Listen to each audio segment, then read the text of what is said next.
My name is Martin Conway. I'm currently the chair of the History Faculty Board, and therefore it's my privilege and pleasure to introduce this year's Harmsworth Lecture. Eliga Gould is Professor of History at the University of New Hampshire. He's taught there for more than 30 years, having been previously a student at Princeton, Edinburgh, and Johns Hopkins. During his years at New Hampshire, he has held a number of visiting fellowships at other institutions and has published a number of books on the decisive era that followed the Revolutionary War and the break with British rule. His work on this subject has done much to shape the field, and his book titles are ones that seem, to many of us, replete with contemporary resonances.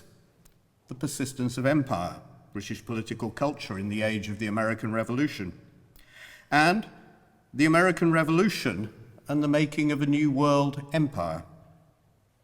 His new project also has an evident contemporary resonance, albeit possibly in a more positive key. It is a study of the Treaty of Paris, the one of 1783, which brought the War of American Independence to a formal close. How wars end, or perhaps how to make wars end, is a subject that speaks directly to us.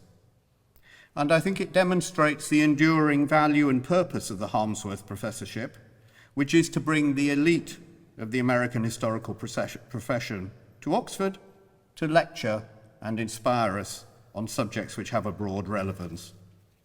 Professor Gould's lecture tonight is entitled The Declaration of Independence and the Difficult Birth of American International Relations.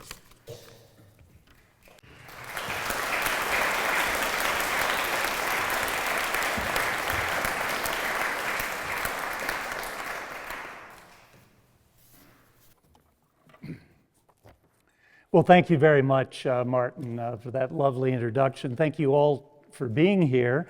I also want to thank Paul Johnson and the Fellows of Queen's College who have made me feel very welcome in my 2 months in Oxford. Also, the history faculty, and Adam Smith, Daniel Rowe, Emily West, Emily Brady, Maury Riethmeyer, and the wonderful community of scholars at the Rothermere American Institute. I can't think of a better place to get to spend time. I am also grateful, I think, to Sarah Knott, Andrew O'Shaughnessy, and Grace Mallon, who will be offering their comments on my talk tonight, tomorrow at 12:30 at the RAI. Although we only just formally met, I want to thank Vivian Alexandra Harmsworth and also Sarah and Peter Preston for making Harmsworth House such a welcoming place to be. We've really enjoyed our time there. And finally, Sandra Smith at Queen's College, the RAI's Katie Long and Hannah Grieving, and Victoria Skipper in the history faculty have gone well beyond the call of duty by generously giving of their time and patience. Thank you all very much. Well, it would be an honor to be here under any circumstances, but I'm particularly honored to be speaking as Americans approach what my home state of New Hampshire insists on calling the sesquicentennial of the Declaration of Independence, and everyone else on this side of the Atlantic and my own calls the semi-quincentennial. There's a pint at the King's Arms for the first person to tell me what sesquicentennial means, but you can't look at your phone, no cheating.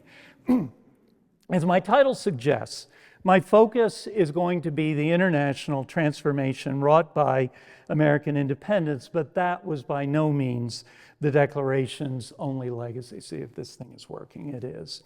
50 years ago, my graduate mentor, Jack Green, whose term as Harmsworth Professor coincided during the 1975-76 academic year with the Declaration's bicentennial, organized his inaugural lecture around the United States' unfinished struggle for civil rights and the changing meaning of the phrase, all men are created equal. For Thomas Jefferson, opening the Declaration's second paragraph with those stirring words while enslaving several hundred black men and women on his plantation of Monticello was a contradiction that he found only too easy to live with.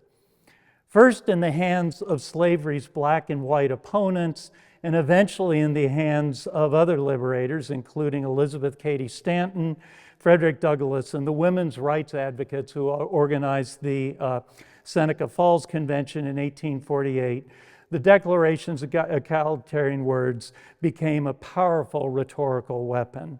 Although hardly the outcome that the founders intended, that democratic message has been, and indeed remains today, one of the Declaration's most powerful and enduring legacies. Okay. Well, in my talk this evening, I want to return to what Congress proclaimed in 1776 to be its main goal: the formation of 13 of George III's, apologies, Your Majesty, British colonies into a union of free and independent states. And I should note that the image on the background here, the so-called Dunlap broadside, is what Philadelphia printer James Dunlap produced on the evening of July 4th on Congress's orders. The vote for independence had actually already happened on July 2nd. If you like, July 4th is when Congress hit send. The vote for independence, as the Declaration's first sentence makes clear, the only way to achieve that goal was, quote, to dissolve the political bands that had connected one people, the American people, to another, the British. By declaring independence, Americans were seceding from the British Empire. They were doing so, however, not because they wanted to live in splendid isolation, though there were British people, Samuel Johnson among them, who claimed that's what they were trying to do, but because they intended to assume their rightful place among the powers of the earth. That international goal recurs in the Declaration's final paragraph in the enumeration of powers that Congress intended to exercise on behalf of the new Union of States: levy war, conclude peace, contract alliances, and establish commerce. If we only read the introduction and the conclusion, the Declaration comes off as a strikingly cosmopolitan document, a bid to join the international community of nations, even, as some have suggested, a declaration of interdependence. Although that part of the Declaration features prominently in my own work and in the work of many others, we need to read the rest of the document as well, especially the 27 grievances submitted to a candid world. Those occupy the middle 37 of the Dunlap broadside's 66 lines. There are too many for me to summarize them all. We wouldn't be here for the rest of the evening.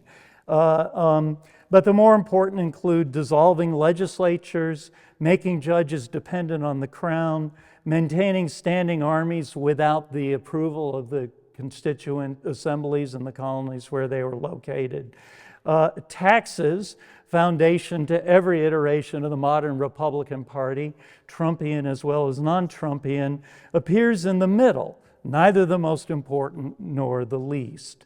The final grievance accuses the king of fomenting a race war. The domestic insurrection refers to Virginia Governor Lord Dunmore's offer of freedom to enslaved blacks and indentured whites, servants who were willing to fight for the king. The merciless Indian savages, of course, are the king's Native American allies. That declaration is a much angrier, less cosmopolitan document than the text in the introduction and the conclusion, a characterization that gathers added force in the two paragraphs that follow. After proclaiming the king to be a tyrant unfit to be the ruler of a free people, the Declaration accuses Americans' British brethren of being equally deaf to the voice of consanguinity and justice. Henceforth, Americans would hold the British as they held the rest of mankind, enemies in war, in peace friends. Despite the promise in the second half of that couplet, everything that precedes it suggests that peace and friendship with Americans' former fellow subjects was going to be difficult. Well, as anyone who has read, and I'm sure everyone here has, the works of the English Puritan John Milton will know, Paradise Lost is a lot more interesting than Paradise Regained. But I want to start with a hopeful vision with which the Declaration opens and closes.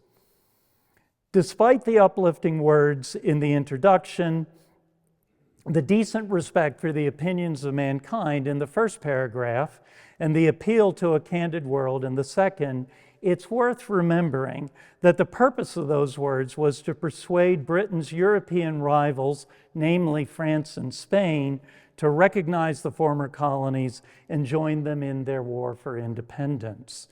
In common sense, in common sense, the single most important and widely read pamphlet of the American Revolution, Thomas Paine, recently arrived in Philadelphia from England, where he had been a tax collector, based his argument for independence on the observation that foreign powers were unlikely to openly aid the colonies as long as they were rebels in arms against their lawful sovereign. In keeping with that goal, the powers in the Declaration's conclusion, levy war, conclude peace, contract alliances, and establish commerce, all depicted Congress as a war-making body. The first great international affirmation of those powers, of course, was the Treaty of Alliance that Benjamin Franklin, Arthur Lee, and Silas Deane signed with the government of Louis XVI on February 6, 1778, followed by Benjamin Franklin's celebrated reception at Versailles. And here we see that. Congress had dispatched Franklin to Paris during the fall of 1776. Because of his fame and fluency in French, Franklin was a natural choice. He was also a talented politician and diplomat with immense personal charm. And here we see examples of Franklin's impact on French society. A snuff box with Franklin's picture on it, a cane that he received from a French admirer, and my favorite, and probably yours too, a chamber pot with Franklin's face on the bottom that Louis XVI gave to his mistress, having grown tired of hearing her sing the praises of the Pennsylvania diplomat. When John Adams reached Paris in 1778, he thought Franklin was too pro-French and too close to the Comte de Vergennes, Louis XVI's foreign minister. He also worried that the doctor, as everyone called Franklin from his honorary degree from the University of St. Andrews in Scotland, was allowing himself to be swayed by flattery. Even so, Adams recognized and admired Franklin's gifts. His name was familiar to government and people, to kings, courtiers, nobility, clergy, and philosophers, as well as plebeians, Adams recalled years later. There was scarcely a peasant or a citizen, a valet de chambre, coachman or footman, a lady's chambermaid, or a scullion in the kitchen, Adams could write, who was not familiar with it and who did not consider him as a friend to humankind. And I'm going to pause for a minute and let my whistle.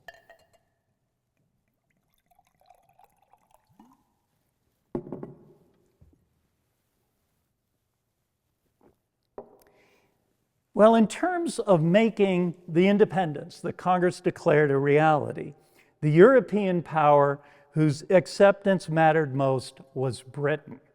Until George III recognized the 13 former colonies as free and independent states, the Declaration might be nothing more than a scrap of paper, an eloquent and stirring scrap of paper to be sure, but a scrap of paper just the same.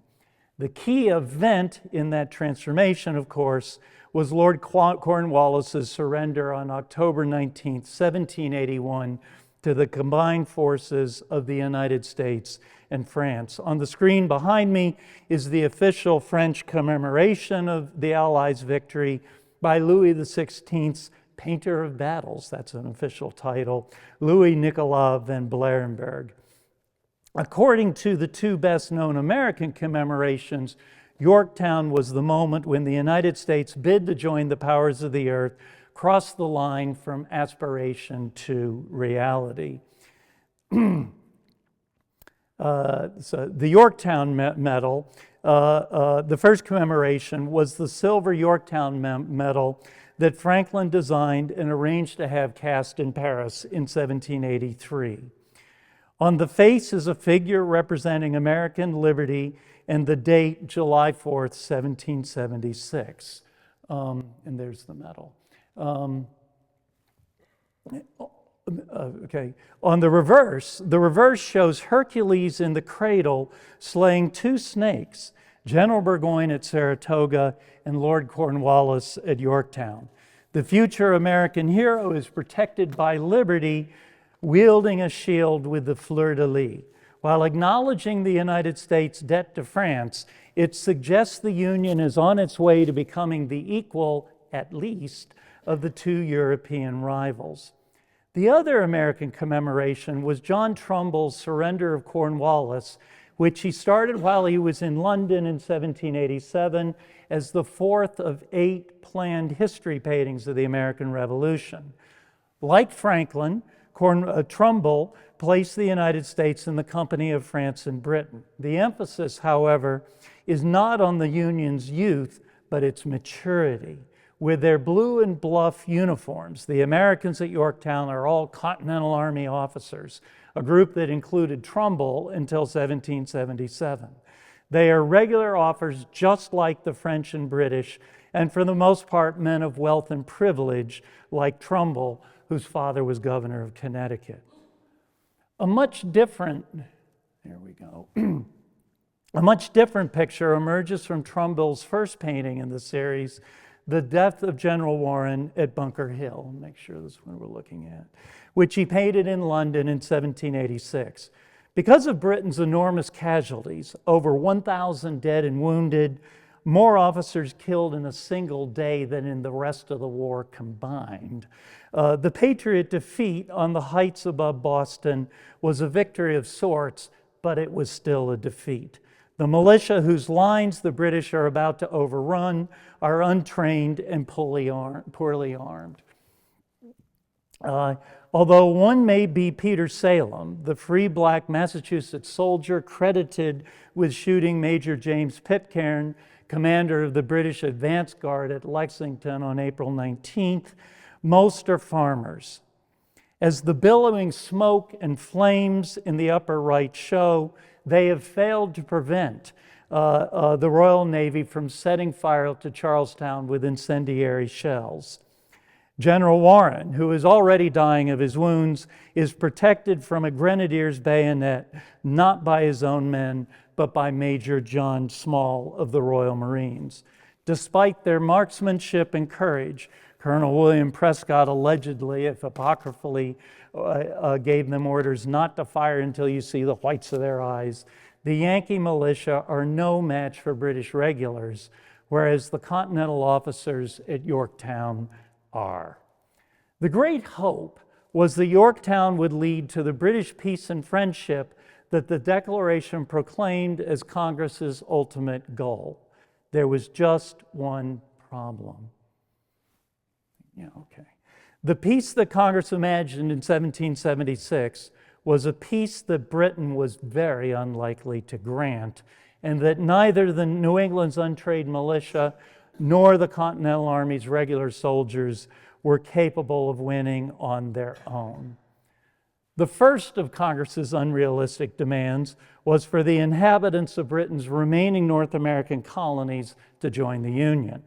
Those colonies, which Congress named in the model treaty to guide Franklin's negotiations with France, were Bermuda, the Bahamas, East and West Florida, Nova Scotia, Newfoundland, and, of course, Canada or Quebec. During the fall of 1775, Continental soldiers under General Richard Montgomery and Colonel Benedict Arnold, yes, that Benedict Arnold, invaded Canada, capturing Montreal and besieging Quebec. Although the arrival of British reinforcements after the St. Lawrence ice broke the following spring forced them to retreat, Canada appeared as the Union's 14th state in the Articles of Confederation, adopted in 1777 as the first federal constitution, And Washington continued to regard the former French province as a military objective for the rest of the war. Lafayette did too. He would likely have been the proconsul or something. Among other things, that objective explains why the Confederation Congress called itself the Continental Congress until its dissolution in 1789. Related to these continental objectives, Congress also demanded that Britain's indigenous allies, starting with the Six Nations of the Haudenosaunee or Iroquois Confederacy, transfer their alliance from George III to the United States. As validated most notably in Article 15 of the 1713 Anglo-French Treaty of Utrecht, Britain's claim to the Ohio Valley and the Great Lakes had historically depended on its own alliance with the Haudenosaunee, the famous Covenant chain. In 1775, Franklin's Plan of Union, which formed the basis for the Articles of Confederation, included the Six Nations as permanent allies. Finally, Congress demanded that all former British subjects in the 13 colonies on whose behalf it was declaring independence accept their new status as citizens of the United States and submit to its authority and the authority of the new state governments. That included the loyalists, of whom there may have been 500,000 men and women, or roughly a fifth of the colony's pre-war black and white population. Taken together, all three objectives underscored Congress's desire to make the same peace as Britain had made at the conclusion of the 7 Years' War in 1763, and that Benjamin West, the American-born president of the Royal Academy and Trumbull's patron while he was in London, celebrated in his famous painting the death of General Wolfe at Quebec in 1759. Instead of France, of course, Britain was the power whose hostile presence Americans hoped to eliminate from all of North America, though there were concerns in some quarters that France might use the War of American Independence to reconquer Canada for itself. And in fact, in the model treaty, one of the conditions that Congress made for Franklin to relay was that France recognize all of British North America as part of the United States. Well, the most dramatic expression of that continental ambition was Trumbull's death of General Montgomery, the second of his London history paintings. Like West's death of Wolfe, the canvas is an homage to imperial unity, only the empire being celebrated is the soon-to-be United States. Surrounding the dying Montgomery are Donald Campbell of New York, William Thompson of Pennsylvania, and John Humphreys of Virginia. Also present is Colonel Joseph Lewis, whose Oneidas belonged to the Haudenosaunee Confederacy and were with the Tuscaroras the only members of the Six Nations to accept Congress's offer of an alliance. It was not an offer they were expected to refuse. Although Humphreys and Lewis are dressed as Rangers, Montgomery wears the Continental blue and buff, as do Campbell and Thompson. All attest to the United Colonies' patriotism and shared sense of purpose. One person whom Trumbull did not include was Montgomery's fellow commander, Benedict Arnold, who was also wounded in the New Year's attack on Quebec, but who lived to become the Revolution's most notorious traitor. If modern estimates of 500,000 men and women is correct, there were more than twice as many loyalists as there were Native Americans and French Canadians combined. Their presence in the colony's most densely settled districts, often as political and military leaders like Franklin's illegitimate son, Governor William Franklin of New Jersey, and Franklin's one-time Pennsylvania political ally, Joseph Galloway, their presence threatens the war's outcome in ways that the other two groups did not. And that threat, in turn, ensured that little as Trumbull and his fellow Continental Army officers, Washington very much included, liked the citizen soldiers on display in the death of General Warren, Congress could not afford to abandon the popular insurgency that was ultimately as important to Britain's defeat as the French alliance and the Continental Army's growing mastery of military science and regular warfare.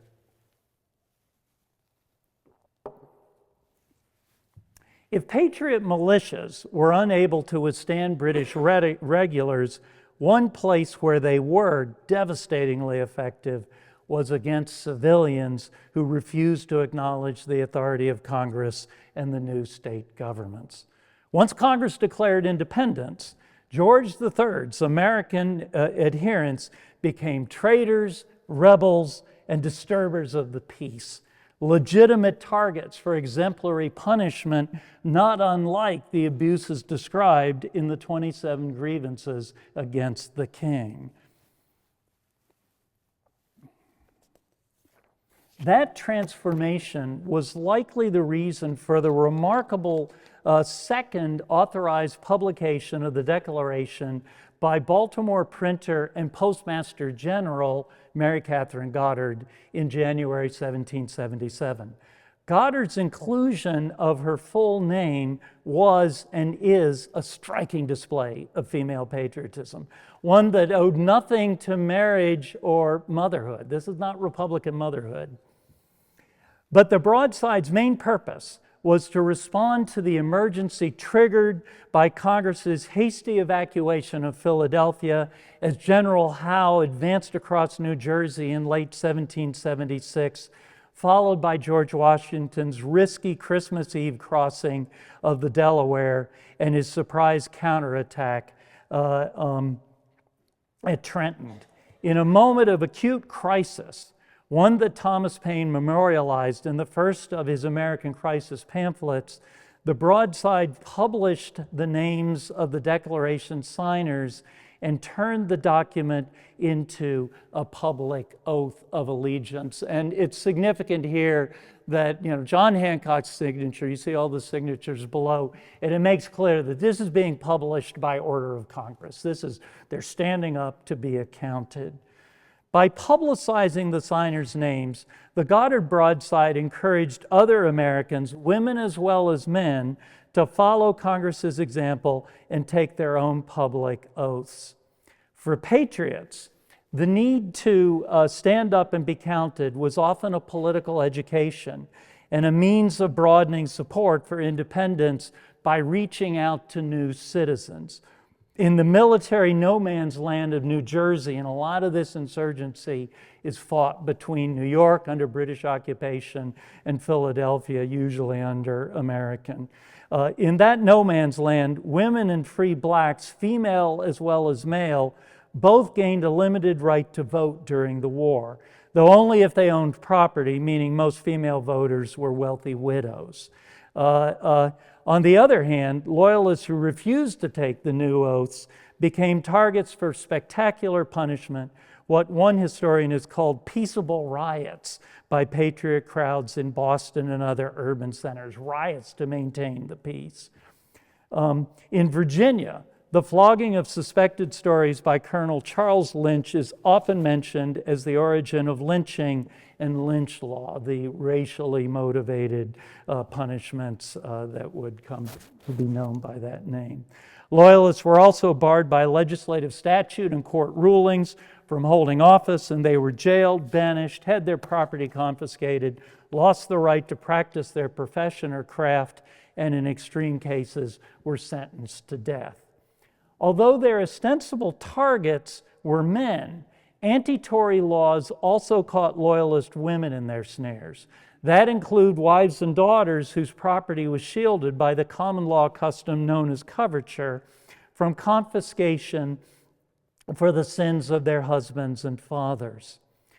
In the case of Grace Galloway, wife of Franklin's one-time friend and ally Joseph Galloway, the Philadelphia mansion that she inherited from her wealthy father should have been safe after her husband was forced to flee to London in 1778. But a technicality in the deed exposed the estate to Pennsylvania's Committee of Forfeited Estates. When Galloway refused to vacate, Local militia under the command of Charles Wilson Peel, another revolutionary artist, forcibly entered the house, threw her clothes and personal belongings into the street, and escorted her out under armed guard. Peel's affectionate group portrait is often mentioned as an example of the ideal Republican family. It's one of my personal favorites when I lecture on the topic. But the artist's treatment of Grace Galloway reminds us that there was more than one side to patriotism and republicanism. When news of Cornwallis's surrender at Yorktown arrived, Elizabeth Drinker, another Philadelphia woman who suffered for her politics, wrote in her diary that Quakers who failed to illuminate their houses had their windows smashed.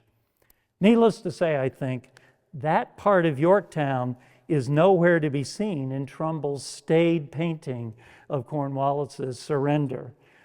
Nor was it on display in paintings of the preliminary peace treaty that Franklin, Adams, John Jay, and Henry Lawrence signed in Paris with their British counterpart, Richard Oswald, on the last day of November 1782. That day, of course, was St. Andrew's Day, as Oswald's Scottish secretary, Caleb Whitford, noted happily in his diary.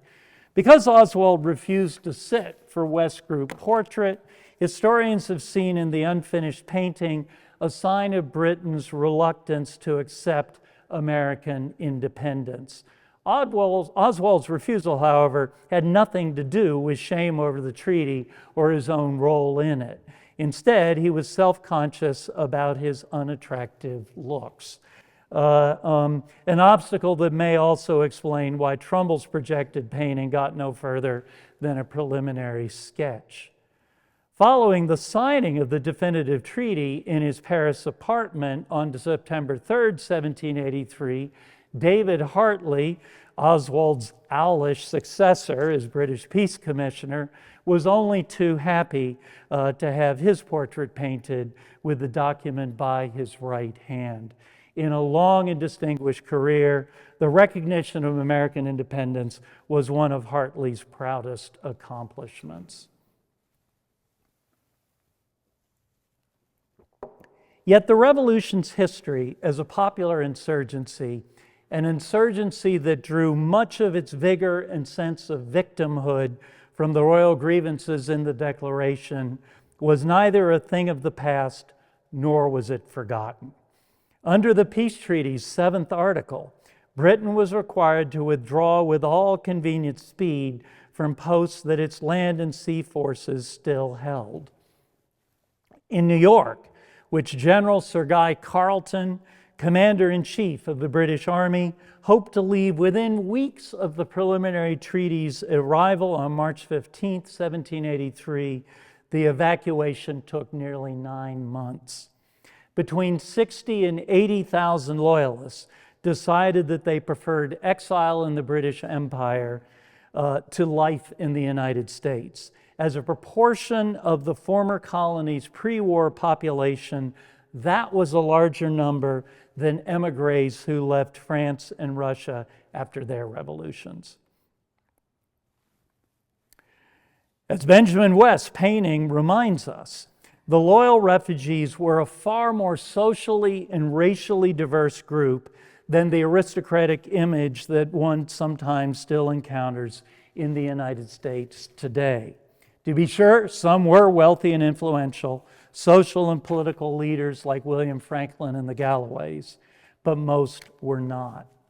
Perhaps 8,000 were formerly enslaved black men and women who had gained their freedom by serving in the British Army and Navy or by working in one of Britain's civilian departments as pioneers, wagon drivers, nurses, cooks, maids and manservants, musicians, and a variety of other occupations, skilled as well as unskilled.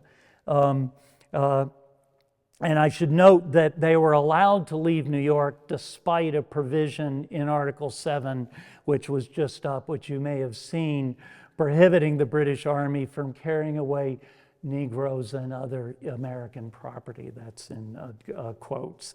General Carleton refused, to his credit, to abide by that and allowed these men and women to leave. In all, perhaps 30,000 Loyalists went to Nova Scotia. Canada, Jamaica, and the Bahamas also took in large numbers, as did Britain, and starting in 1787, Sierra Leone. There, in the heart of the West African slave trade, which every state except Georgia was about to outlaw, but which George III and the British Parliament had not and would not until 1808, there, nearly 1,000 black loyalists founded an independent settlement that they called the Province of Freedom. One of the founders was Harry Washington, a former hostler from Mount Vernon. And very interesting, for the same reason that women have a limited right to vote in New Jersey, women in Sierra Leone have the same right as do women in all of the borderlands, New Brunswick and the two Canadas. And I think that's a result of this insurgency, which swept up women as well as men. Not until the 20th century partitions of Ireland, India, and Palestine would the British Empire experience a comparable outmigration or upheaval. Okay, well, in the few minutes that remain, I want to touch briefly on three consequences of that upheaval. First, the scale of the Loyalist exodus ensured that instead of the Continental League of Friendship that Congress imagined in 1776, the Union citizens found themselves in a hostile neighborhood surrounded on all sides by enemies. This is a fascinating map. It's Richard Oswald's treaty map. It actually was drawn by a Virginian named John Mitchell,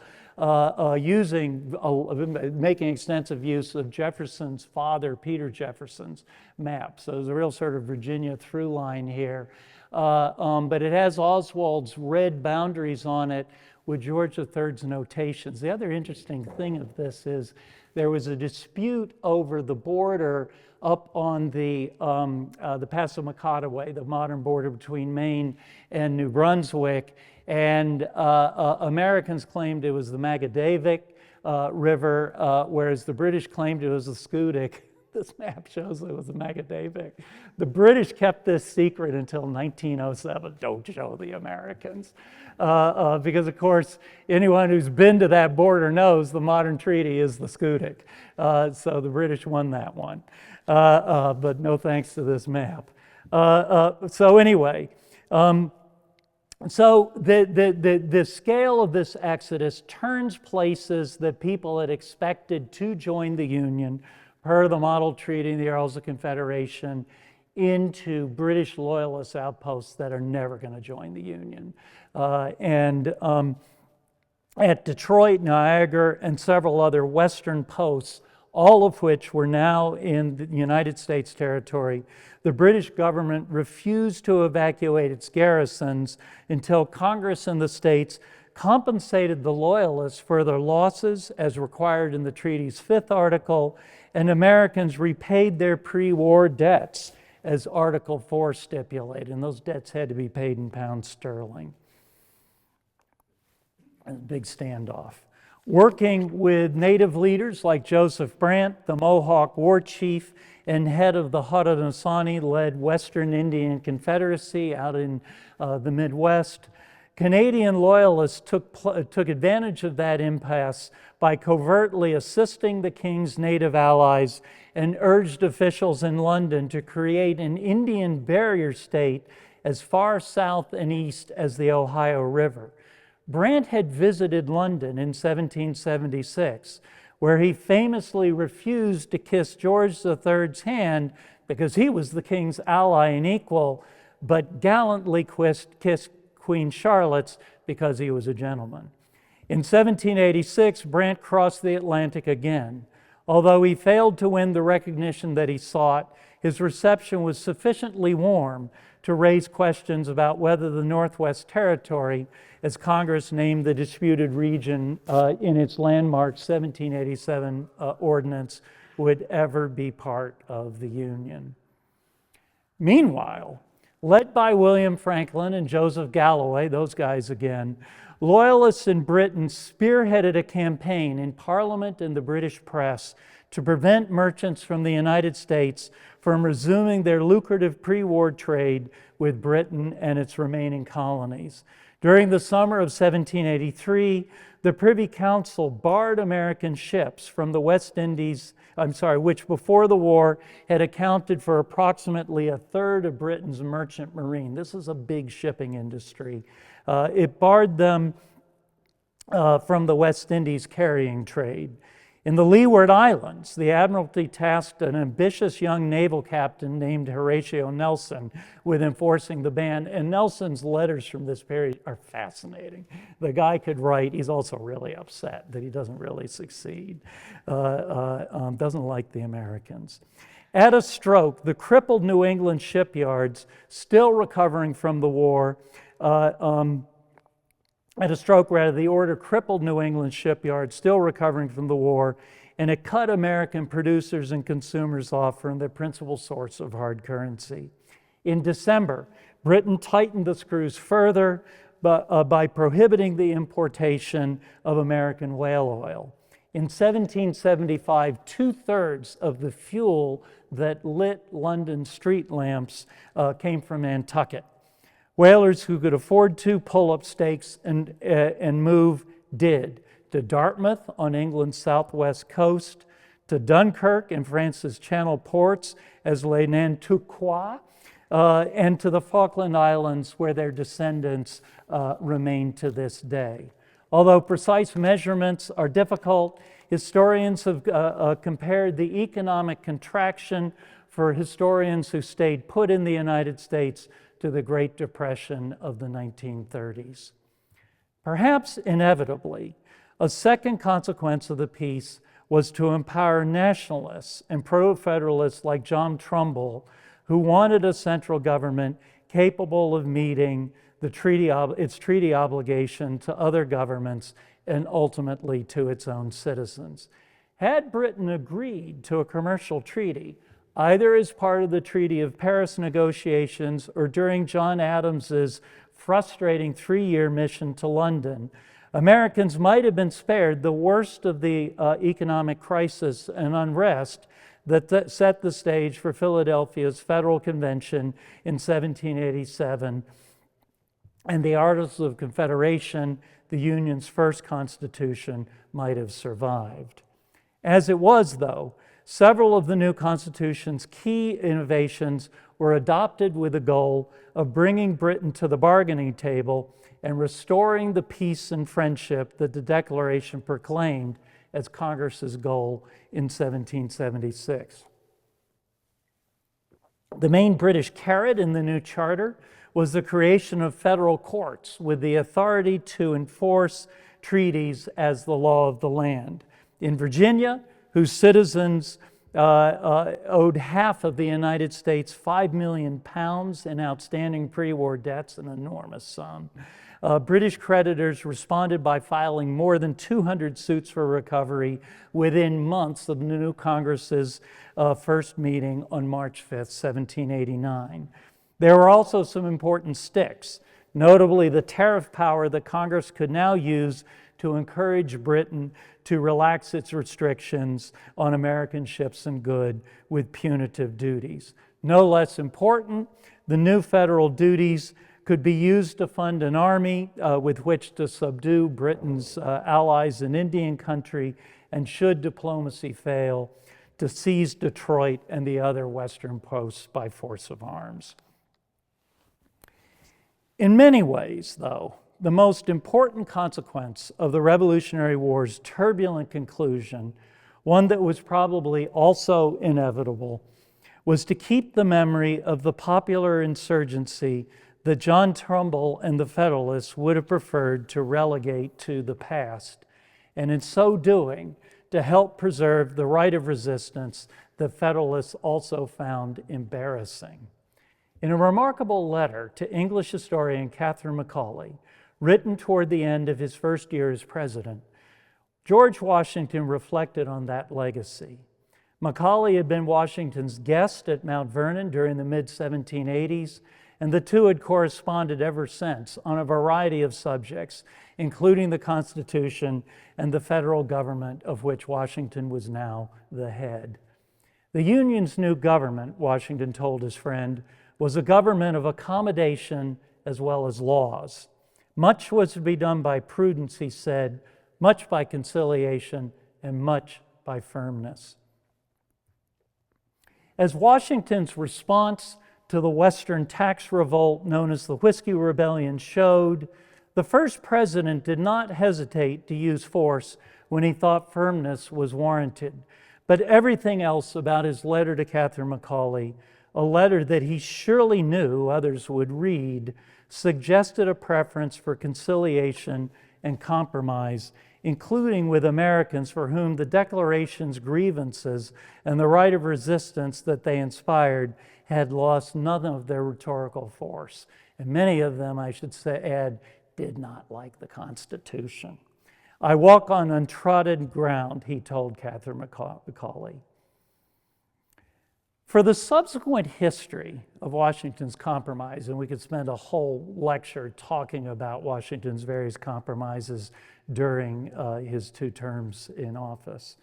For the subsequent history of that, though, I want to close with what is easily the most famous and recognizable monument to the American Revolution's popular insurgency, the Minuteman statue designed by Daniel Chester French for the centennial of the shot heard round the world at Concord's North Bridge on April 19, 1875.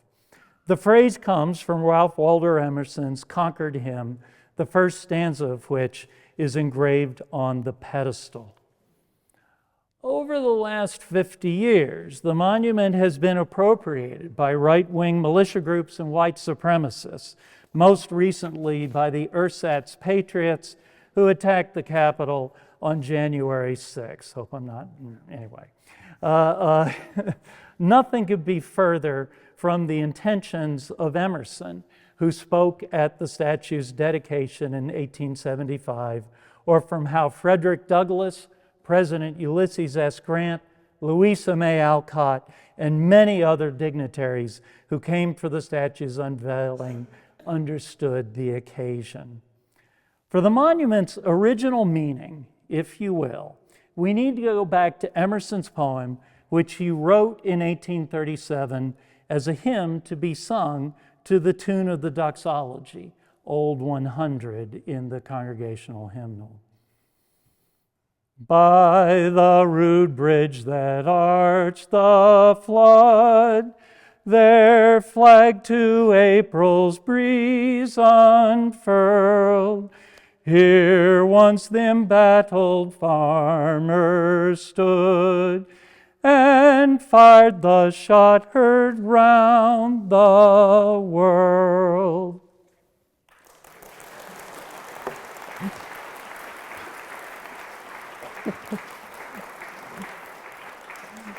I jokingly threatened to do that, and Sarah and Dan told me I had to, so blame them. It is not hard to hear cadences of the Declaration's royal grievances in Emerson's Embattled Farmers. Although the shot heard round the world may refer to the Declaration's cosmopolitan introduction and conclusion, it could also be the candid world to which Congress addressed the King's 27-count indictment.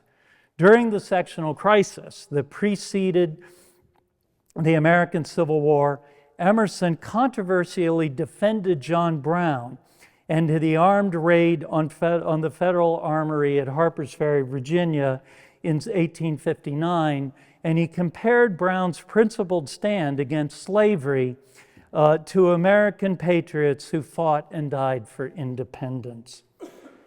As is clear from the other 3 stanzas of the Concord hymn, however, and I'm not going to sing those for you, Emerson was in fact as ambivalent about the politics of the sword, especially when wielded by rebels and popular insurgents, as John Trumbull and the Federalists were. Even his defense of Brown fell short of a full-throated justification. If anyone was guilty of rebellion at the North Bridge, He said at the dedication of the Minuteman statue in 1875, "It was Britain's mad king," that's a quote, "and the redcoats who followed his orders, not the farmers who opposed them." For Emerson, the angry militant spirit that led Americans to take up arms in 1775 and rid themselves of kings once and for all remained vital to the Republic's health and survival. The challenge was to find ways to keep that spirit alive without recreating the violence and civil war that followed. The past, we are often told, is a different country, but it's not as different as we might like to think. Thank you.